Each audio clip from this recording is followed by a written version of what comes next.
Reza, bagaimana perasaan Anda setelah mendengar berita cukup mengejutkan hari ini? Di hari keramat ini terus terang saya teringat apa yang saya sampaikan di hadapan majelis hakim di sidang pemeriksaan PK di Pengadilan Negeri Cirebon sekian bulan silam. Pada saat itu saya sampaikan permintaan maaf saya kepada Ibtu Rudiana. Karena sekian lama saya berprasangka buruk, sekian lama saya barangkali juga mengeluarkan kata-kata yang tidak pantas kepada Ibtu Rudiana, yang saya anggap sudah melakukan pelanggaran etik bahkan mungkin juga pidana. Dan ternyata putusan Mahkamah Agung hari ini membuat saya tampaknya harus mengulangi kalimat yang sama gitu. Bahwa segala penilaian negatif yang sudah saya berikan kepada Ibtu Rudiana plus juga para penyidik Polda Jabar pada tahun 2016, pada tahun 2024 tampaknya harus saya koreksi besar-besaran. Suka tidak suka, mau tidak mau putusan PK di hari keramat ini membersihkan nama Ibtu Rudiana, membersihkan nama para penyidik tahun 2016 dan 2024 di Polda Jabar. Kita hanya boleh satu asumsi, bahwa proses penegakan hukum atas kasus ini sudah berlangsung secara prosedural, proporsional, dan profesional. Getir, saya tidak punya pilihan kecuali mengatakan itu. Itu satu hal. Yang kedua, Mabes Polri ini berdasarkan pemberitaan yang saya simak di media massa, menyebut-nyebut sudah membentuk sebuah tim khusus yang bertugas melakukan investigasi ulang, reeksaminasi terhadap hasil kerja Polda Jabar. Izinkan saya di hari keramat ini untuk bertanya, sebetulnya temuan tim sus Mabes Polri itu apa? Karena tidak pernah disampaikan ke publik. Apakah tim sus bentukan Mabes Polri ingin mempertegas bahwa kerja Polda Jabar tahun 2016-2024 itu sudah benar adanya? Atau temuan tim sus Mabes Polri itu mengatakan sebaliknya, bahwa sudah terjadi misalnya kesalahan dalam proses penyelidikan dan penyidikan di Polda Jabar. Demikian pula saya bertanya-tanya, berulang kali di ruang diskusi di Nusantara TV ini saya kan menghimbau bukan hanya Mabes Polri semestinya yang bicara dan mengambil inisiatif untuk menjalankan proses PK. Tapi Otoritas Kejaksaan Agung, Komisi Kejaksaan, Mahkamah Agung, dan Komisi Yudisial pun semestinya terpanggil untuk memberikan atensi ekstra terhadap kasus ini. Jadi bukan hanya dari pihak terpidana? Karena saya menganggap bahwa sistem peradilan pidana pada kasus ini, dulu sempat saya bayangkan ini sudah porak-poranda. Tapi sekali lagi, suka tidak suka, mau tidak mau, secara getir saya hanya boleh punya satu asumsi. Bahwa seluruh lembaga penegakan hukum kita dalam kasus ini sudah bekerja secara prosedural, proporsional, dan profesional. Sehingga sekali lagi, siapapun yang berburuk sangka terhadap lembaga-lembaga penegakan hukum kita, semestinya kita minta maaf. Walaupun sekali lagi izinkan saya untuk bertanya, berarti temuan tim sus Mabes Polri itu apa? Sayang tidak diungkap ke publik. Tapi ketika kemudian Anda sebutkan bahwa tidak hanya pihak terpidana yang sebetulnya mengajukan PK, tapi juga ada dari pihak-pihak lain termasuk juga dari Polri. Dulu saya membayangkan begini, Mbak. Tim sus Mabes Polri itu tampaknya berhasil menemukan adanya sekian banyak kesalahan dalam proses pengungkapan kasus ini. Karena itulah saya menghimbau sekian bulan silam, sekian kali saya katakan, betapa luhurnya sekiranya Korps Tribrata mengambil inisiatif untuk mengajukan permohonan PK.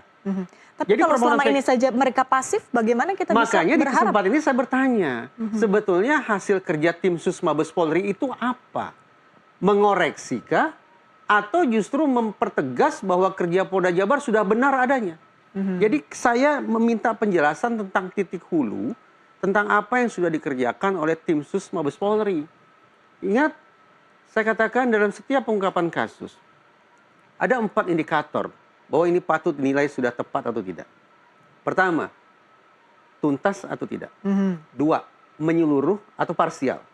3, objektif atau tidak. Objektif dalam pengertian apakah sudah sesuai ketentuan dan apakah sudah sesuai dengan kaidah saintifik. Plus yang keempat, yaitu transparan.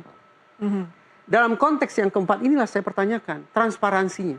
Yaitu Mabes Polri, saya tanya ulang, hasil kerja tim sus Mabes Polri itu apa yang tidak terungkap? Oke, baik. Saya ingin beri kesempatan dulu kepada Bu Elsa untuk menanggapi PK terpidana yang ditolak.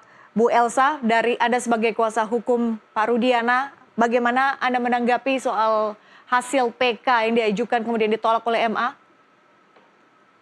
Ya, saya berulang kali mengatakan bahwa saya yakin PK akan ditolak. Ya, karena berdasarkan hukum dan pengalaman saya sebagai lawyer 40 tahun rutin saya memegang kasus pidana. Kemudian saya berulang kali mengatakan bahwa namanya novum bukan asal di bawah sumpah bahwa itu udah benar. Kemudian harus diverifikasi, di audit dan divalidasi dengan bukti-bukti yang lain. Dan itu hanya bisa nanti dilakukan di kepolisian dan diajukan. Dan waktu itu Pak Jutek juga sudah memang setuju kalau pencabutan keterangan nggak bisa langsung diajukan di persidangan PK, tetapi harus melalui proses hukum. Ada putusan itulah menjadi novum, bukan keterangan dia. Itu. Kemudian saya menjelaskan lagi masalah adanya dari awal tidak didampingi lawyer. Perlu saya ingatkan, pada tanggal 31 dan sampai tanggal 1 penyelesaian dari LP, dari pengamanan, LP dan sampai BAP, itu di Polres Cirebon hanya 31 jam. Pada saat itu kan tahu namanya melakukan BAP itu kan sistemnya tidak kamar-kamar, tetapi kan beda dengan KPK ya. Tetapi kan cuman di split itu. Mereka waktu diperiksa mereka tidak belum bersedia didampingi. Tapi ini kan 1 kali 24 jam adalah kewenangan dari penyidik. Dan yang pasti itu berderet-deret itu 8 orang itu, yang jelas Saka Tatal didampingi oleh ibunya, didampingi oleh ibunya, tantenya dan kakeknya. Dan itu kalau misalnya ada penyiksaan, itu pasti kedengaran. Ini orang satu ruangan kecil kok, saya udah lihat di Polres Cirebon itu. Ya. Jadi 31, tunggu dulu, saya ini 3 orang lawan sendiri ya, saya harus jelasin untuk menjawab semuanya, Patrick. Kami ya, sedang tidak ingin melawan Anda, Bu. Kami hanya memberikan kesempatan untuk Anda menyampaikan aspirasi. Saya tidak ada perlawanan. Ya. Harus nggak ada lawan, Bu. Saya juga nggak ada lawan. Kami tidak dalam posisi untuk melawan Bu Elsa. Ya, silakan, Bu. Saya nimba ilmu juga, Bu. Bukan lawan saya, Bu. Saya memang bukan lawan, cuman saya bilang tunggu dulu. Keterangan yang 3 dari narsum harus saya jawab 3-tiganya supaya publik mendengarnya dengan baik. Dan kemudian surat kuasa yang udah ditandatangan dan saya melihat buktinya itu tanggal 2 September. Dan tanggal 2 September itu sudah diperintahkan pindah ke Polda Jabar. Dan kemudian tanggal 2 itu juga 7 terpidana ini sudah didampingi oleh Pak Yogi kalau nggak salah, mantan polisi juga. Dan kemudian kan Saka Tatal langsung didampingi oleh Pak Samsudin Ya. dan Bu Titin. Jadi tidak benar kalau tidak didampingi. Dan kemudian masalah ekstraksi. Ya. Nah, ekstraksi itu juga sudah saya bahas.